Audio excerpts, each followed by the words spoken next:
Dagens så kan jag berätta att vet ni hur många turister det brukar komma eller besökare till Sveaborg under ett år? Vad skulle ni gissa? 5 miljoner. Det är faktiskt 1 miljon. Wow. Mm. I fjol var det 980 000 tror jag det var det räknat till. Och det går att räkna därför för att de räknar med på färgerna. Så därför vet de hur många som kommer. Mm. Ja. Welcome to Residency B28 at Nordic Culture Point here in Suomenlinna Island. We are very happy to have an artist talk today with 2 poets in residence here. This is the second round of artists in our newly opened residency program. So we're very happy to have you here. My name is Anki Hellberg-Sågfors and I'm coordinating the residency and work as a cultural developer for Nordic Culture Point and especially this building B28. And I'm really happy to invite you all. So we have people here on the premises and we have people following via the stream online. Welcome to everyone. The Residency B28 is open for all artistic fields and both for artists, writers, designers and also for cultural producers or researchers within arts and culture. And the next application round opens in September and then you can apply for the following autumn. The residencies are 1 to 6 weeks long and you can decide if you apply for a spring, summer, fall or winter residency, depending if you need peace and quiet or if you want the sun and lots of tourists, as Suomenlinna Island just outside Helsinki is very popular tourist attraction. But now to today's program, let me introduce to you. We have Olivia and we have Ida. And Olivia McIntyre is from Norway and you will tell more about yourself in a while. And Ida Skibsted Cramer is from Denmark. And you are working usually as a couple, like writing together, although you have also your own practices in your own countries. And I'm very intrigued to hear more about how you work and also that you are working with the concept of translating and what happens to a text when you translate it between languages. So I give the floor to you, Olivia and Ida. Thank you. Thank you. Thank you, Anki. And hello, everyone. And thank you so much for coming all the way to this beautiful island to listen to our talk that will be about translation as an artistic practice, thinking translation in like an extended way. Thank you for coming here and listening and to take part in our process that we will try to open up a bit. And thank you to those who will attend the workshop later on, and also hi to friends and family and colleagues and curious people joining the stream channel around the countries. We are Ida and Olivia, and we are writers, and we work with text and poetry in different ways and within different artistic fields, I would say. Olivia is from Oslo, where she's also currently based, and I'm from Aarhus, but I live in Copenhagen at the moment. We know each other from our shared time in Sweden. We studied at the Art Academy of Gothenburg together. We studied literary composition. And actually we also lived together during our studies. So we are like, we're both friends and colleagues, and in that way kind of like very intertwined, both within our like personal lives, but also within each other's like writing practices. So now we live pretty far away from each other, and that's also why we're so happy and feeling so blessed to be here and like having time and space to actually work together and work on this project that we call, or that bears the work title, Moons of the Day.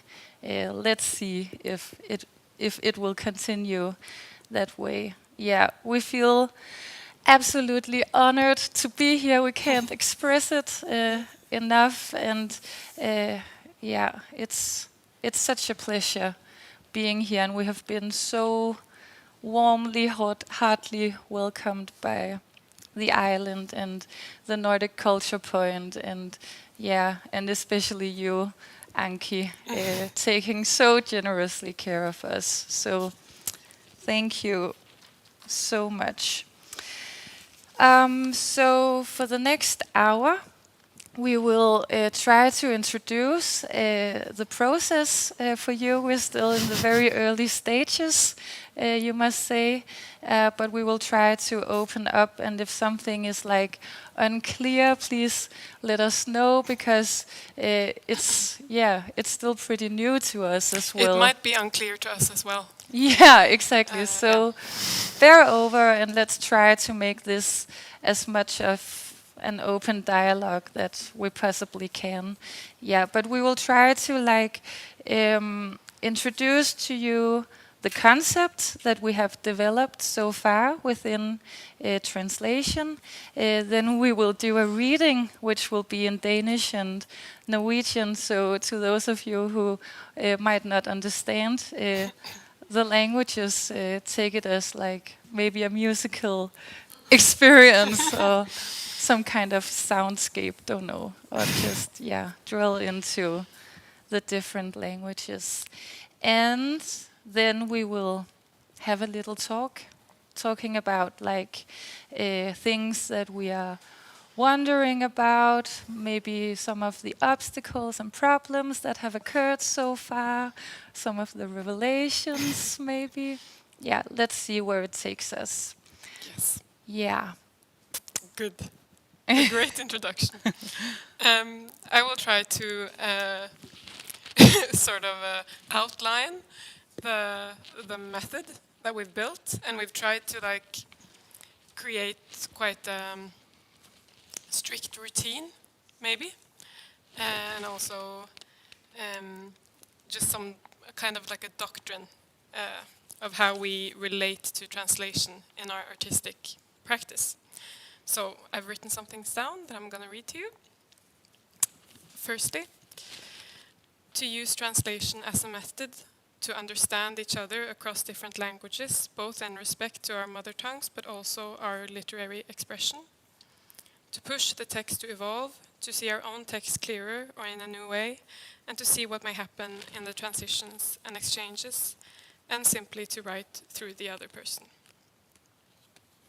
So so as I already said, the project like tries to discover what translation can mean, like on a lot of different levels, and the project relates to translation like from many different angles between languages, like in a classical sense, but also between writing and artistic and aesthetic expression, between form, between time and form, between body and island, between body and the nature of the island, and between our different like intimate experiences being here in this time and specific space.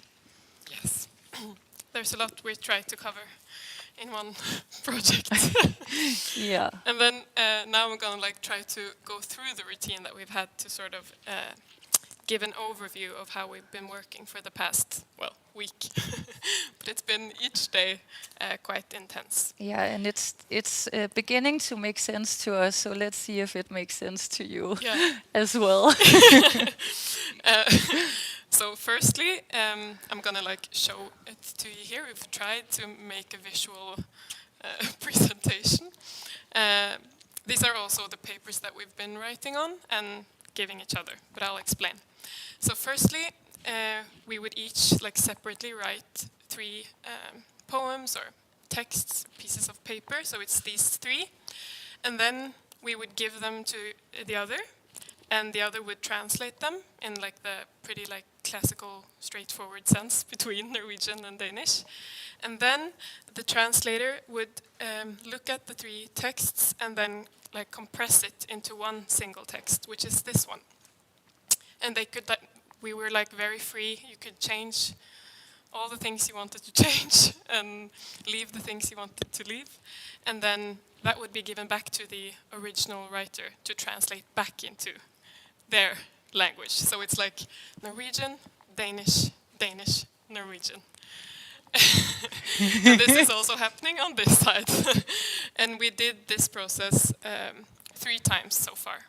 Yeah. And we might do it even more in the coming weeks, or we might change it up as we go. Yeah, so it's like it's a cycle that we like repeat again and again and again and again, kind of inspired by the phases of the moon, actually.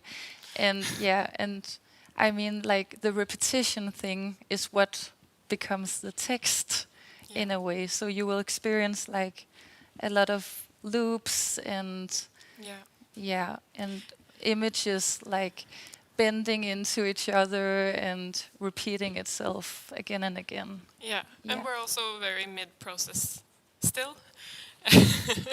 And we're not sure if we want to continue in the same way or if we're gonna just radically change it. That might happen, but we're really enjoying the kind of cyclical translation, creation process of it all. Yeah. Yeah. Yeah, and it has really become like a mental state of mind in a way. Yeah. I would say so. Yeah. Would you like to say? Okay, so like to mention some other aspects of our process, I think it's important to tell you a bit about how we are like in this continuous, constant trying to get to understand each other and like understand each other's languages. So a very specific thing we do every day that has become kind of like a ritual is that every morning and every evening we read aloud to each other. I read to Olivia Danish fairy tales from like 1896, and Olivia reads to me an amazing Norwegian book by the Norwegian author Tarjei Vesaas. Maybe you know him. The book called Fuglene, the birds. Yeah, which is also written in nynorsk, which is the second written language of Norway. Yeah, and I mean, this is a way to like understand like the literary heritage that each of us like are made out of or like come from, but it's also a way to get used to like the sound of each other's language and like the material of the voice in a way. And of course, we do know each other's voices very well as we are together every day in this residency, but it's something about experiencing the sort of literary expression of our languages more intimately, maybe. Yeah, and also like have this practice in listening, like a deep kind of listening, a listening that is aware and attentive and intimate in a way. Then we also brought with us a small collection of books. We created this little library within our working room, which has kind of become like a small altar that we go to every day. So we have a lot of like reading other works while writing on our own texts. So in that way, we also like in a very near dialogue with other works, and this is also a way to like understand maybe the references that both of us are like talking to or talking with or like And also just to using. share inspirations, because the island is obviously an inspiration that we share, but it's also nice to have a root in literary inspirations while we write. Yeah. And to be able to be writing from the same, or some of the same, like viewpoints or, points of origin, maybe. Yeah, Yeah. exactly. Okay, but And now we're gonna read to you in Yeah. Norwegian and Danish. yeah, And I'll explain what we will be reading. So we've chosen to read you the compressed texts in both Danish and Norwegian, and we'll be writing it in an order of where the the translator will read their first compressed text, and then the original writer of the three texts will read the translator. It's confusing, but I can point. This will go first, and then this, in that order, and then we'll sort of just like seamlessly read. yeah. And And I mean, like, a central point is that the lines between who wrote what will become kind of like blurry in a way. I don't think we know who wrote what No, at this point. no. Yeah, The self is dissolving. exactly. Okay. Så jeg begynder, right? Yeah. Okay. Et voldsomt træ fanger tågeurene med albuen. Over et sygt hav leder jeg efter tegn på tryghed. Jeg åbnes og lukkes her i de hvide nætter, finder jeg tiden i min egen skygge, lænet mod vinden, løftet op fra død havbund, fra ydre dage, ned i hænder. Et voldsomt tre fanger tåkelurene med albuen. Over et sykt hav leter jeg etter tegn på trygghet. Jeg åpnes og lukkes her i de hvite nettene, finner jeg tiden i min egen skygge, lent mot vinden, løftet opp fra død havbunn, fra ytre dager, ned i hender. Det er været som hver dag forandrer øyen. Tåken trekkes frem fra havet, bølgene blåses inn i gresset. Etter hvert tørker solen tåken vekk, så spørsmålene står alene igjen i dagen, som har blitt pustet klar. Alt det hvite som i går i den våthvite natten var usynlig, gir seg til kjenne. En sommerfugl svermer mellom fuktige syriner, og det hoftehøye gresset står uendelig og bølges av vinden. Svaleurt vokser som savnet kan vokse frem på bortglemte steder. Når dagen har trukket natten så langt inn i seg, kan jeg se sommerfuglen og tenke at den knipser tiden fra seg i bølger innover øyen. Og det viser seg menn i morgenlyset som seiles inn med fergen i dresser som tunge titler, og det er tenåringsgutter i soldatuniformer. Jeg fastholder det som har blitt synlig i de bilder jeg tar, forstår at jeg hele dagen har fotografert rundt om alt som påminner om krig. Men jeg kan navnene på krigsinventaret bedre enn navnene på blomstene som vokser her. I et bilde blir jeg intenst bevisst den skyggen som faller fra meg. Skyggen vendes ut som en jakkelomme. Spørsmålene faller i klarhet også her i skyggene. Er mørket her hvitt? Er natten ikke fravær av lys, men noe som reflekterer lyset tilbake? Det er vejret, som hver dag forvandler øen. Tågen trækkes frem fra havet, bølgerne blæser ind i græsset. Til sidst tørrer solen tågen væk, så spørgsmålene står alene tilbage i dagen, som er blevet pustet klar. Alt det hvide, som i går i den våde hvide nat var usynligt, giver sig til kende. En sommerfugl sværmer mellem fugtige syrener, og det hoftehøje græs, som står uendeligt og bølger af vinden. Svaleurt vokser, som savn kan vokse frem i kroppen, på bortglemte, gemte steder. Når dagen har trukket natten så langt ind i sig, kan jeg se sommerfuglen og tænke, at den knipser tiden fra sig i bølger ind over øen. Og der viser sig mænd i morgenlyset, som sejles ind med færgen i dragter som tunge titler. Og der er teenage-drenge i soldateruniformer.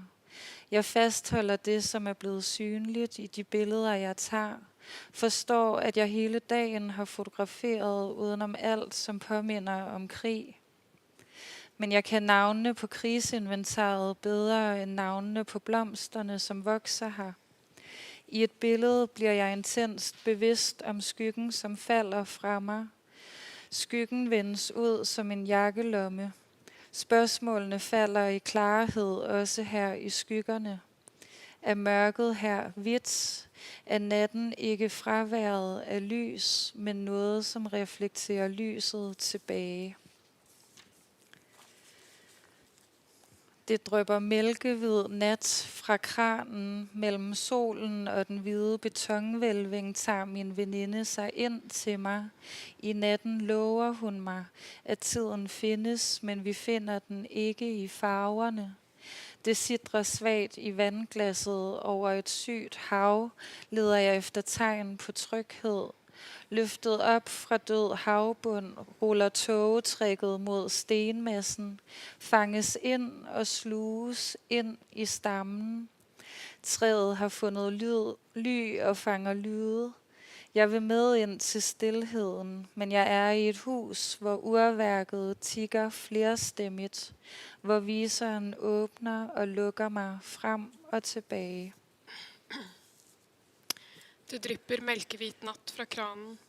Mellom solen og den hvite betonghvelvingen tar min venninne seg inn til meg. I natten lover hun meg at tiden finnes, men vi finner den ikke i fargene. Det sitrer svagt i vannglasset over et sykt hav, leter etter tegn på trygghet. Løftet opp fra død havbunn, ruller tåkeluren mot steinmassen, fanges inn og slukes inn i stammen. Treet har funnet ly og fanger lyder. Jeg vil inn til stillheten. Men jeg er i et hus hvor urverket tikker flerstemmig, hvor viseren åpner og lukker meg, frem og tilbake. Sommerfuglen knipser tiden fra seg i bølger. Mine skulderblad vender inn mot øyen. Skyggene faller fra meg, som jakkelommer vendes vrange, og spørsmålene står alene igjen. På broen blir jeg fortalt av en tenåringsgutt i uniform. I kveld vil syrinene gråte. Kan jeg si til deg, jeg kan navnene på krigen bedre enn navnene på blomstene. Kan jeg si til deg, mine syner, i denne våtvite natten. Haren som svømmer i land, vulkanen som et spøkelse og syriner i glød. I går var visse ting unevnelige, men i dag glemmer jeg døden under vannet og sender hjertet mitt med skipene til fastlandet. Jeg vil at min venninne skal være glad og modig. Dagen har trukket natten så langt inn i seg, og jeg står i det hoftehøye gresset, fylt opp av asken fra syrinene. Overraskes jeg ikke lenger av syriner eller soldater. Jeg venter på haren. Sommerfuglen knipser tiden fra sig i bølger. Mine skulderblade vender ind mod øen. Skyggerne falder fra mig, som jakkelommer vendes på vrangen. Og spørgsmålene står alene tilbage. På broen bliver jeg fortalt af en teenage-dreng i uniform. I aften vil syrenerne græde. Kan jeg sige dig, jeg kan navne på krigen bedre end navnene på blomsterne? Kan jeg sige dig mine syner i den våde hvide nat, haren som svømmer i land, vulkanen som et spøgelse og syrener i glød? I går var visse ting unævnelige, men i dag glemmer jeg døden under vandet og sender mit hjerte med skibene til fastlandet. Jeg vil, at min veninde skal være glad og modig. Dagen har trukket natten så langt ind i sig, og jeg står i det hoftehøje græs. Fyldt op af asken fra syrenerne overraskes jeg ikke længere af syrener eller soldater. Jeg venter på haren. Det kan ske, at han kigger på hende, som kigger. En perle graves op med næb og fragtes over klipperne ned i håndens inderste fold. Som tågehornet blæses ind i stammen. En krage sidder over et mågeæg og drikker blommen med et vågent øje. Som perlen er groet i 11 år, har mine negle lyst rødt. Et voldsomt træ har fundet ly ved et sygt hav, slår bjerget sine 100 muslinger op. I huset står uret flerstemmigt tilbage. Jeg leder efter tegn på tryghed under viseren drøbsten i miniatyre. I natten under stenvælvingen i fæstningens lange gange tager min veninde sig ind til mig, lover mig, at tiden findes, så længe bølgerne slår taktfast. Summen fra et insekt åbner mig. Det grønne klarsyn af dirrende træer i buede åbninger. Det røde øje i mit hvide. Det kan skje at han kikker på henne som kikker. En perle graves opp med nebb og fraktes over klippene, ned i håndens innerste fold, som tåkeluren blåses inn i stammen. En kråke sitter over et måkeegg og drikker plommen med et våkent øye. Som perlen har grodd i 11 år, har mine negler lyst rødt. Et voldsomt tre har funnet ly ved et sykt hav, slår berget sine 100 muslinger opp. I huset står uret flerstemt igjen. Jeg leter etter tegn på trygghet under viseren, dryppstein i miniatyr. I natten under stenvælvingen i festningens lange ganger tar min venninne seg inn til meg, lover meg at tiden finnes så lenge bølgene slår taktfast. Summen fra et insekt åpner meg. Det grønne klarsyn av dirrende trær i buede åpninger. Det røde øye i mitt hvite.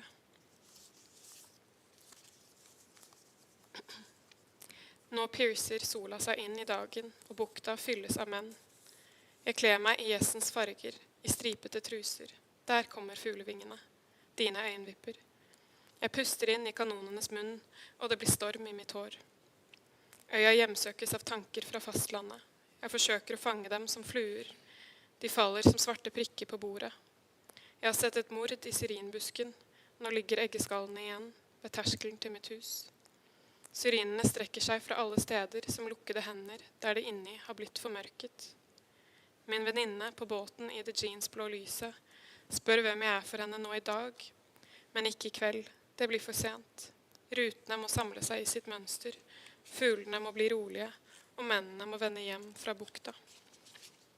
I drømme går jeg på hendene, og mine små, sorte sokker er som stjerner på den hvite himmelen. Eller var det fluer? Nu piercer solen sig ind i dagen, og bugten fyldes af mænd.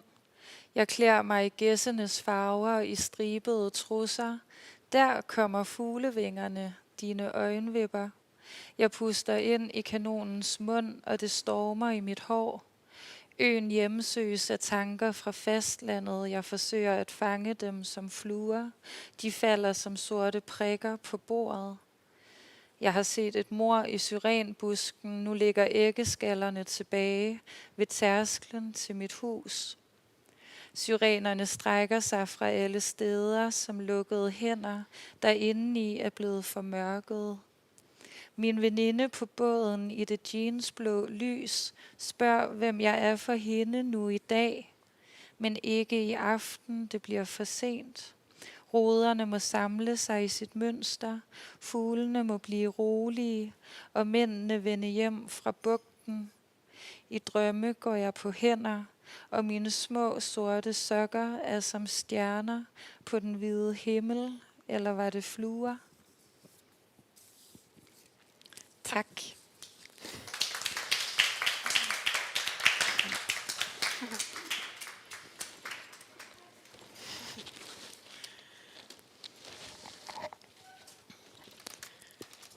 Now we're going to switch back to English. A true multilingual experience. I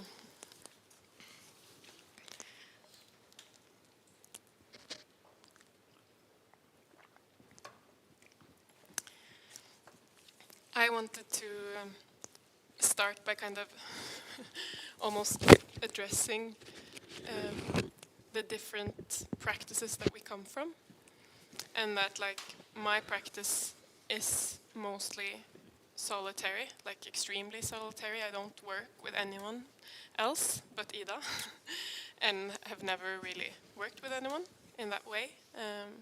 And writing to me is such a intimate and personal experience that it's not something that I've like naturally shared with other people. But your practice is sort of like the opposite, and it feels like it's rooted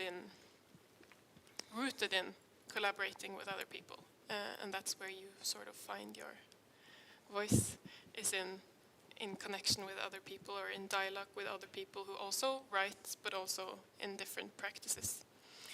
And the reason why I wanted to get into this is because when we first started writing in this way, the first time that we gave each other like a new text back, like the first compressed text, I had quite like a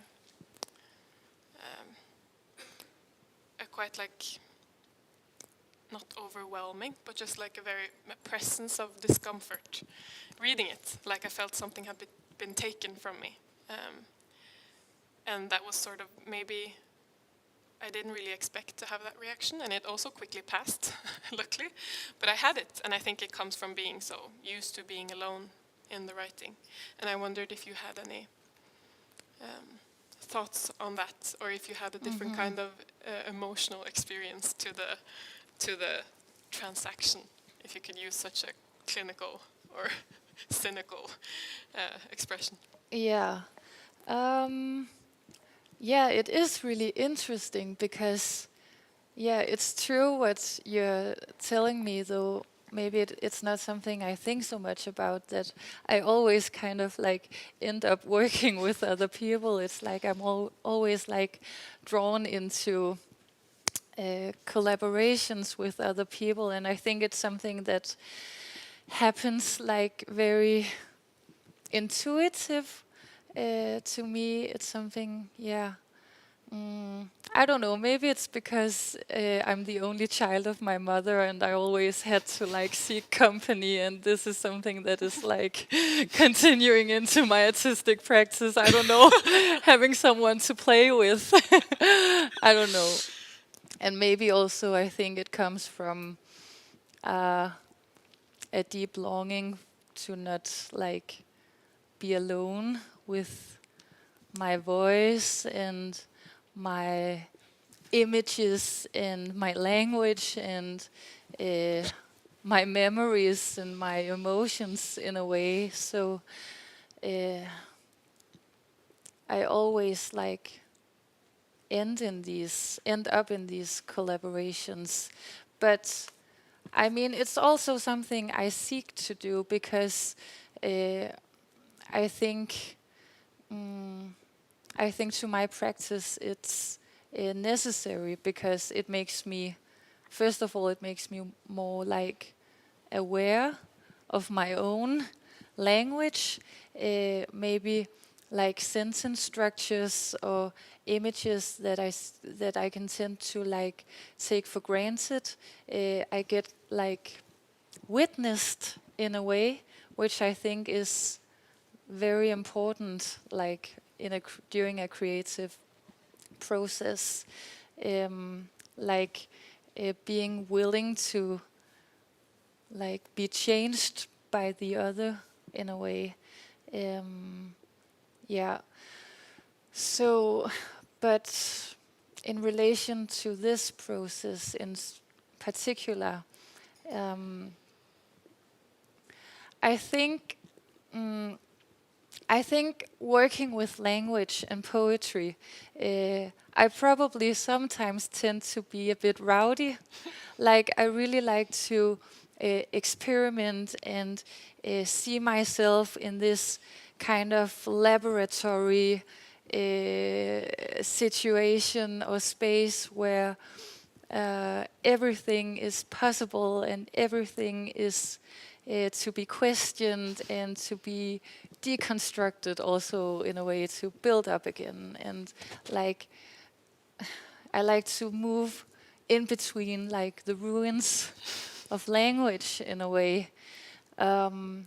So it was very interesting and also maybe a bit overwhelming to feel that you had like another experience, and like very suddenly I realized that in order to be in this intimate process with each other, I also had to like maybe be more aware of like your emotions connected to this kind of working with language. I had to be more gentle in a way. And I think what I really admire about your way of like writing or like positioning yourself within text and literature is that you are present with in such a gentle way, and you make syntaxes. Syntax, is that also the English word? I don't know. Syntax, you know what I mean. And you make things relate to each other, like flow into each other. The way you are like attached to language is very fluent from my perspective. You make like sentences and lines bend into each other, melt together. You create this very like fluent rhythm that is more difficult to me to do. I think I'm more like confused. No, but more like with in between, like, or inside of my field of imagery and meaning and words, like in a more fragmented way. Does it make sense? No, but I was going, if I can jump in. Yeah. I feel like you said it well in the beginning when you said that you like kind of to be deconstructed, and I feel like that's the way we like very much differ in how we navigate in a text. So what would happen, or we would often say, like after we would give each other the text backs, were that you were like, it's like you've given my text structure and maybe some form of like narrative, almost narrative structure. And I would feel like everything had been deconstructed, and like the movements that I had created through the poem was like all messed up. And oftentimes like new structures were also built. It's not like you just completely make nonsense, but it's but you are more comfortable in the fragments of things and positioning fragments next to each other, while I kind of always feel a need to build a bridge between every picture or scene or thought or whatever. Yeah, exactly. But this is also what have been like so touching for me to experience, like you building up these bridges within all my ruins and fragments in a way. And also it kind of reminds me of like our different kind of presences here at the island, or how we are present in different ways. Because like in the very beginning after our arrival, it seemed like when we were walking around, you understood the island, or how like everything is connected, like how every pathway leads to another, but also like not only the pathways, but also like how the rocks and the bushes and are like corresponding to each other, or are like related. And I'm so But I think that also is about the fact that I'm Norwegian and the landscape is familiar to me. Like it's a very archipelago. Is that, do you say the sh sound or is it the archipelago? Yeah. It's very familiar to me, so it feels like being in Norway in a sense. And for you, it's much more kind of exotic, coming from the beaches of Denmark, which you've talked a lot about also. So I feel like, I think you are more disoriented, just literally. For sure. Yeah. And I've grown up like playing in on the stones, the svaberg we say in Norwegian. Yeah, which is a word we don't even have in Danish. You wrote that word in one of your texts, and it was like, it was almost untranslatable. Yeah, exactly. Yeah. And I go out for like jogging every day to trying to like get to know this place, and I end up getting lost every time. I just end up like spiraling. But I think it's very interesting, like how that kind of presence is like connected to the way we write, and also the landscapes that we carry with us into the island, like the landscapes that we are made out of, like it also, how it also flows into our languages, maybe. Yeah. Yeah. But I do think it's a like a juxtaposition or a contrast that I haven't really thought about until now, like how different the how we work like structurally within the text, and how they kind of are constantly like pulling at each other, because we're like giving each other these texts and then they're pulled apart or put together again, and we always have to like start from scratch, which I find it is a very like dynamic and a room for like where a lot of things happen. So like that first discomfort that I felt, like it's not like I feel the discomfort now, but it was just an interesting observation in myself, and it almost had like the first feeling was the discomfort, and then the first thought was that this is good, that I'm being pushed to exist within text in the way that you exist in text, and to sort of like be able to not be forced into, but like invited into the ways in which you navigate the landscape of both the poetry and also the island. Yeah, the body of the text and the body of the island. Yeah. But that's very interesting, because so let me ask you, if I have like kind of a feeling, at least right now, that you are like building bridges for me, but also showing me like passages and portals, like, and I mean like basically structuring my images. How do you feel like? What am I? How am I present in like? What is my function in in your text body? I feel like you provide some sort of like wilderness to the texts, and also maybe like some more fantastical elements. Like you're not afraid to create images that that doesn't make sense like instantly, or you're more like playful in your.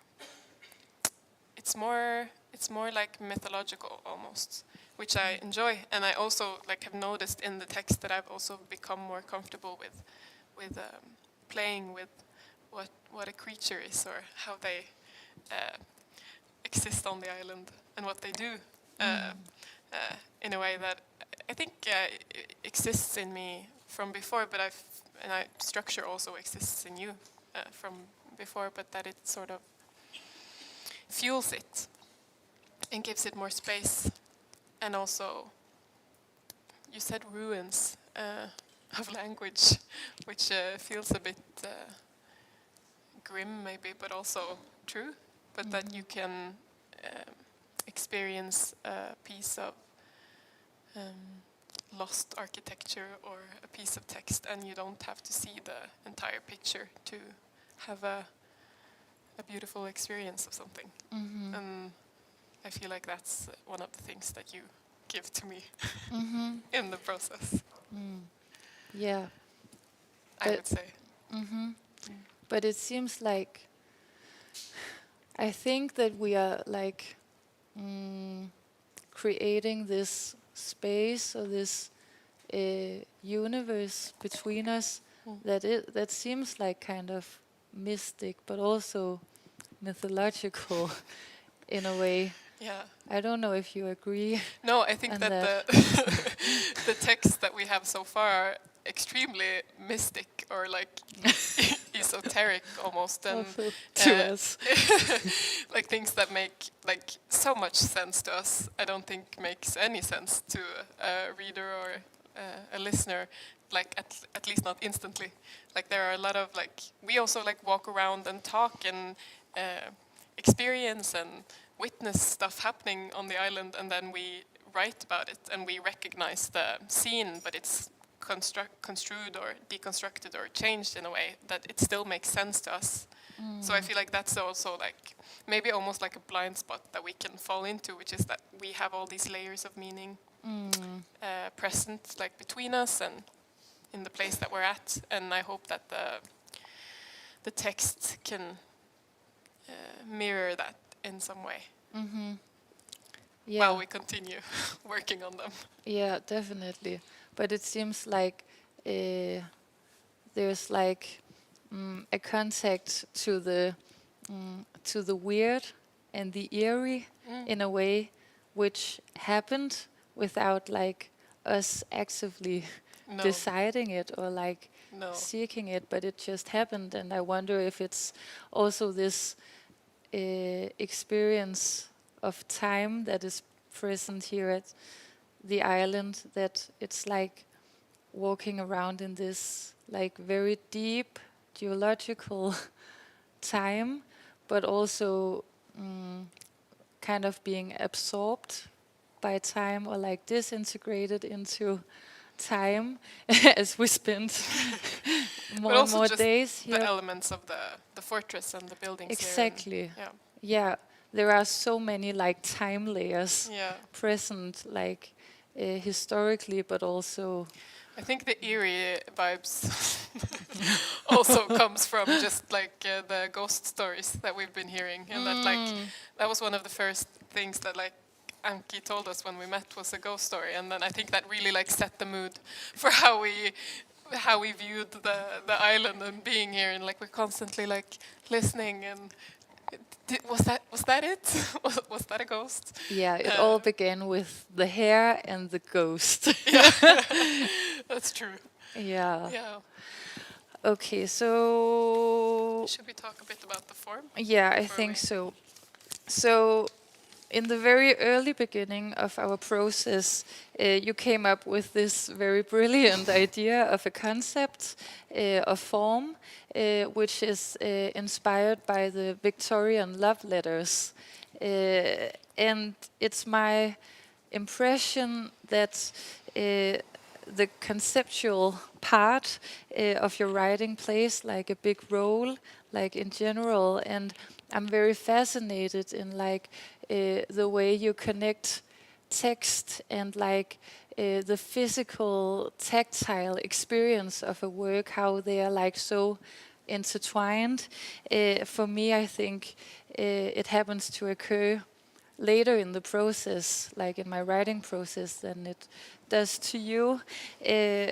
And yeah, I really admire how like closely connected those parts are together. Or they are like, I don't know, they are like the same in a way.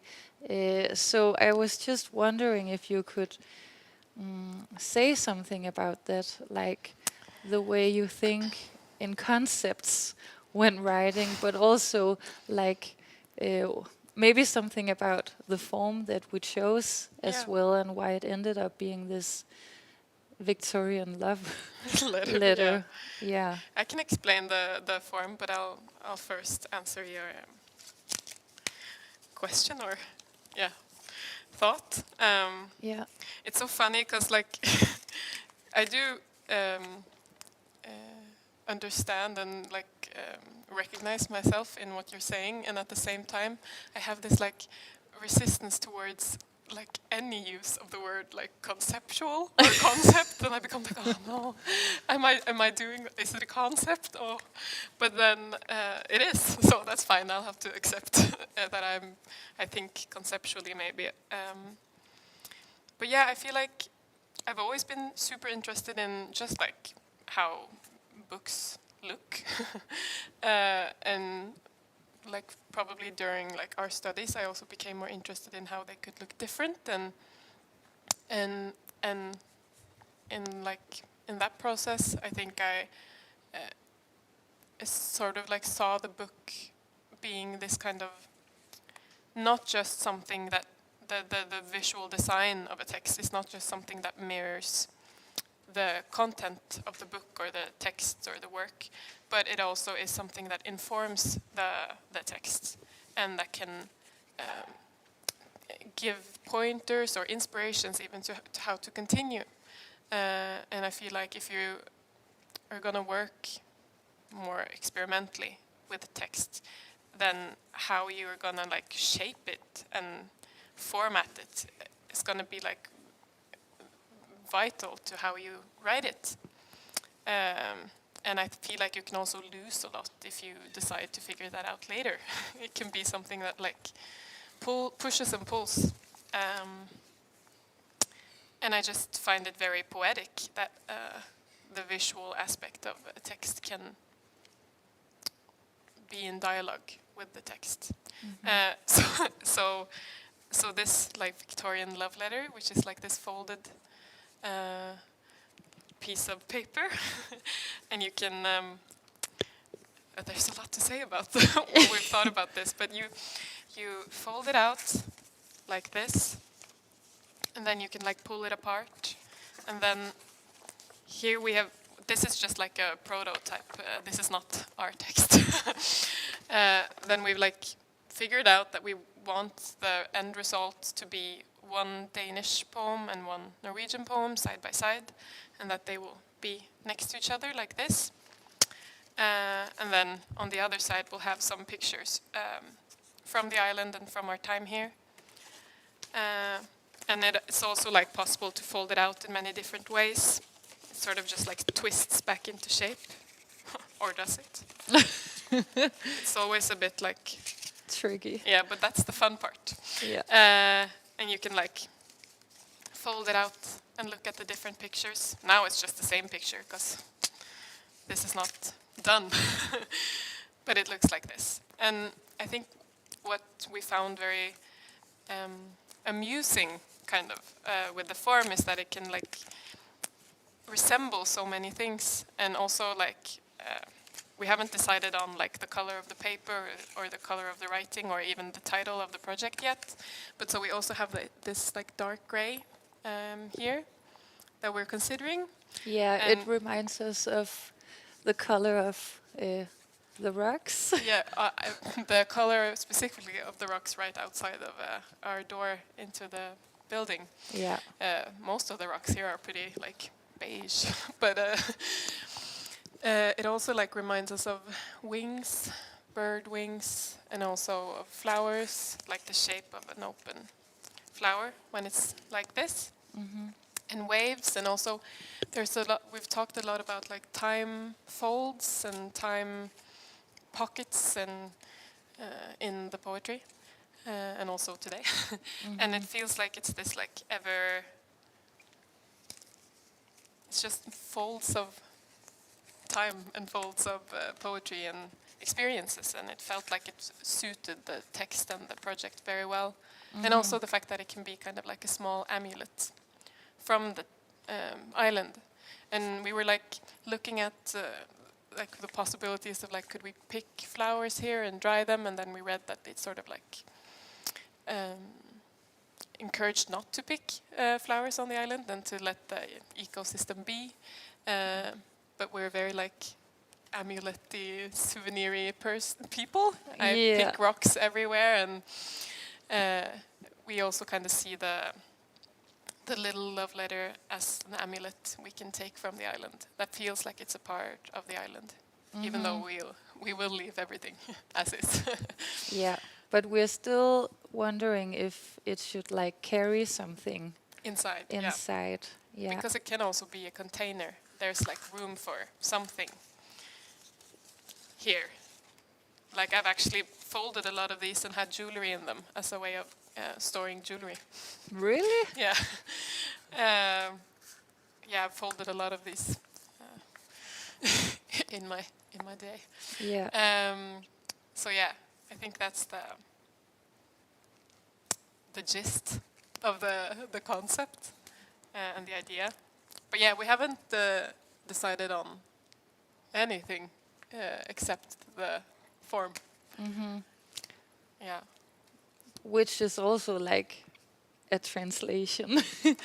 I mean, it's like our writing process translated into a form, and I think like we also understand like the process as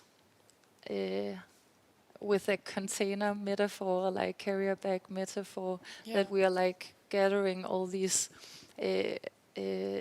images and routines and rhythms of the island and the time spent together, but also like the folding and unfolding metaphor as a way to perceive and like comprehend what translation and writing together is about. And also just the act of folding these are like quite disorienting until it suddenly isn't, and everything just folds into each other, which also feels like a very like beautiful symbol of what we're trying to do.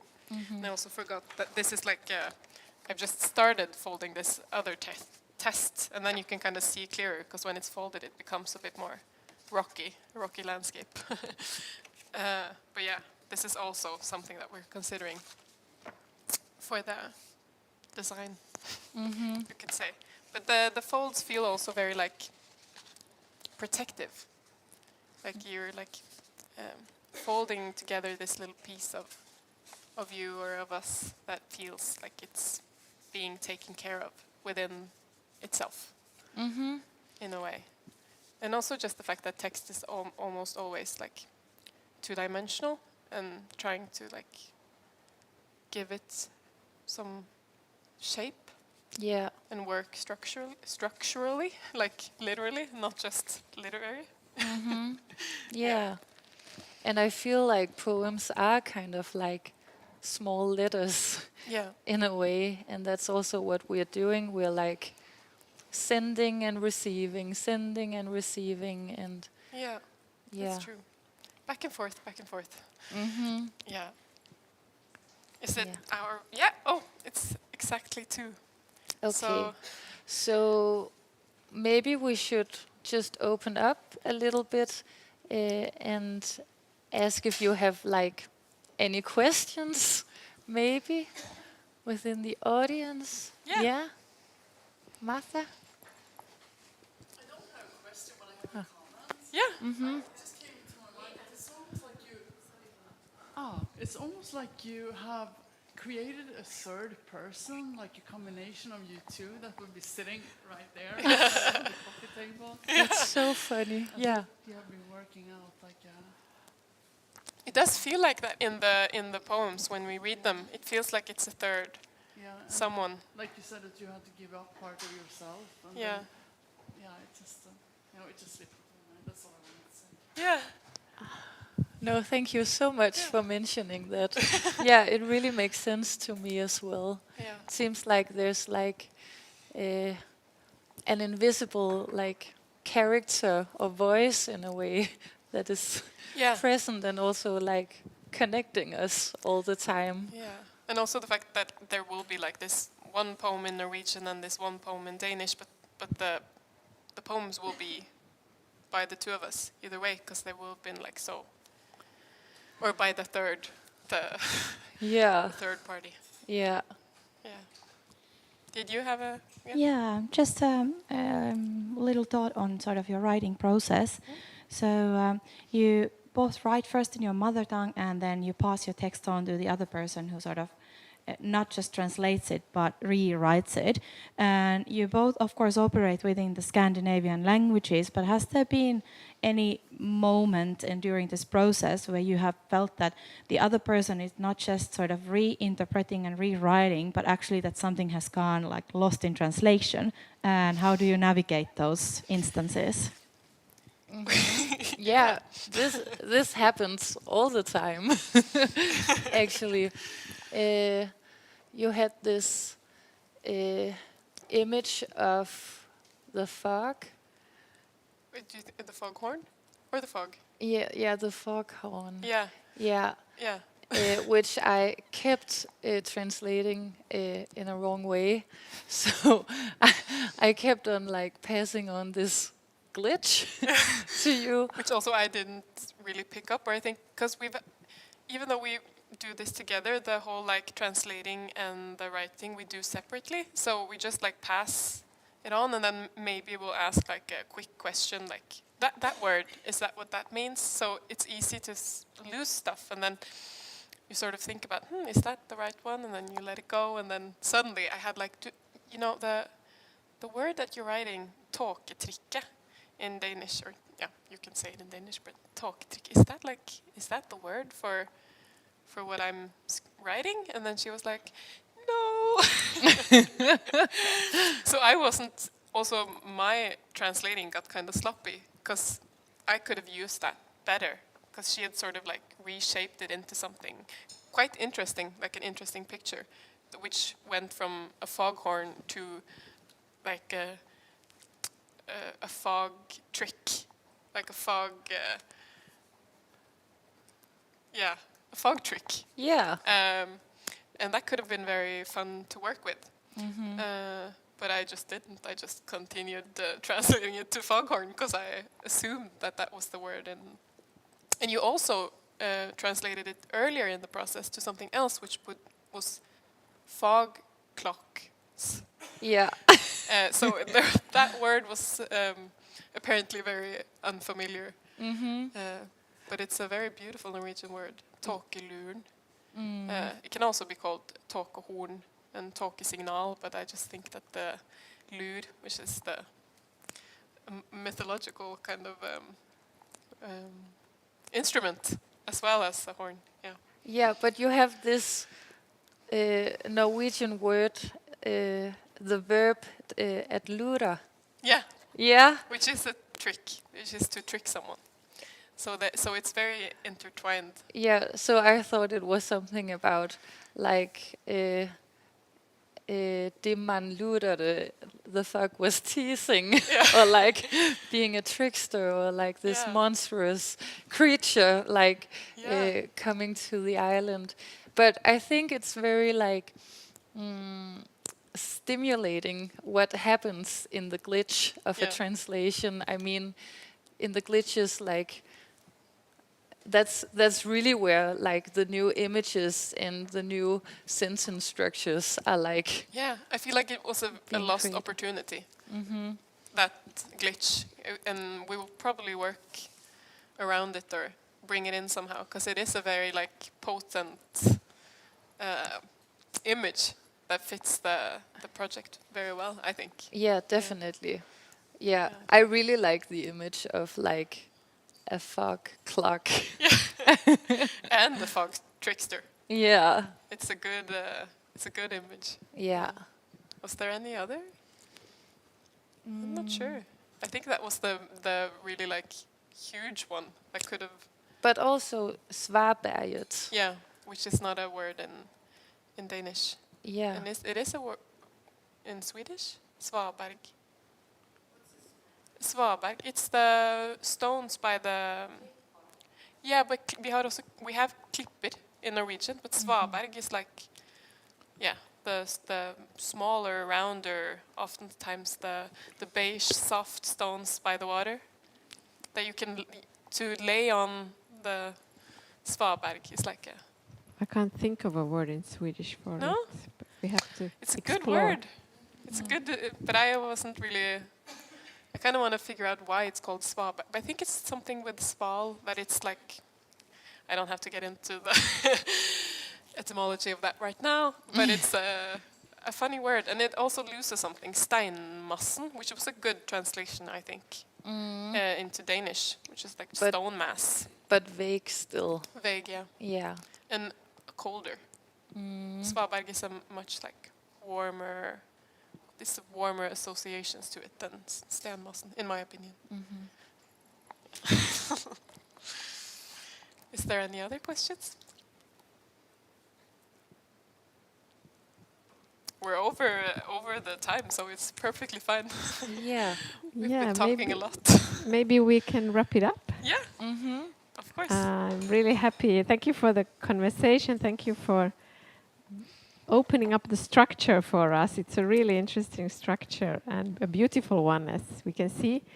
I love the concept of the Victorian love letter and how and all the layers, as you said, when you fold and unfold and fold and unfold. So it's also like a physical picture, and it reminds me of the ocean here coming with the wave after wave. So it's the kind of cycle. So I think that what you wrote that you are going to do when you were planning to come here, I think it's so interesting to see it come to life and really be like a breathing part of the island. Yeah. So that's really nice, and you invited us in on that process. So thank you so much for that, Thank you. Thank you. and thank you to our viewers online. We leave you now. Goodbye.